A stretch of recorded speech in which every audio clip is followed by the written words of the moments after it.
Hi, நான் Shanmugapriya, psychology counsellor, daylight counselling services, Gobichettipalayam.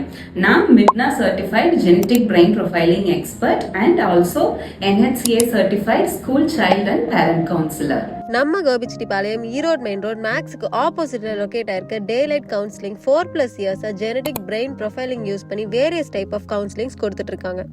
நான் genetic brain profiling use பண்ணி school ஸ்டூடெண்ட்ஸ்க்கு 10th முடிச்சதுக்கப்புறம் என்ன குரூப் அவங்கள எடுக்கலாம் அண்ட் ஆல்சோ 12th முடிச்சதுக்கப்புறம் எந்த மாதிரியான கெரியர் ஆப்ஷன்ஸ் அவங்களுக்கு இண்டிவிஜுவலாக பெட்டராக இருக்கும் அப்படிங்கிறதும் அண்ட் ஆல்சோ ரிலேஷன்ஷிப் கவுன்சிலிங்கில் ஹஸ்பண்ட் அண்ட் ஒய்ஃபோட பர்சனாலிட்டியை அண்டர்ஸ்டாண்ட் பண்ணுறக்கு அண்ட் பிஸ்னஸ் பீப்புளுக்கு அவங்களோட decision making skills, entrepreneur ability எல்லாமே தெரிஞ்சுக்கிறதுக்கு ஹெல்ப் பண்ணுறேன். அண்ட் இது மட்டும் இல்லாமல் school counsellings and general counsellings like study tips, focus, concentrations, how to prepare for exams, stress, anxiety மாதிரியான எல்லா கவுன்சிலிங்ஸும் பண்ணி கொடுத்துட்டு இருக்காங்க only based on appointments. And முக்கியமாக உங்களோட குழந்தைங்களோட இயல்பு என்னன்னு தெரிஞ்சுக்கிட்டு அண்ட் அதுக்கேற்ற மாதிரி அவங்களை எப்படி ஹேண்டில் பண்ணணும் அண்ட் ஸ்டடீஸ் இல்லாமல் வேற என்னென்ன எக்ஸ்ட்ரா கரிக்குலர் ஆக்டிவிட்டிஸ் உங்கள் குழந்தைங்களுக்கு சூட் ஆகணும் கைட் பண்ணுறாங்க. அப்பாயின்மெண்ட்ஸ்க்கு ஸ்க்ரீனில் தெரியற நம்பரை கான்டாக்ட் பண்ணுங்க. அண்ட் இந்த மாதிரி இன்னும் நிறைய இன்ட்ரெஸ்டிங் அப்டேட்ஸ் பார்க்க நம்ம கோபிச்செட்டிப்பாளையம் பேஜை மறக்காம ஃபாலோ பண்ணிக்கோங்க.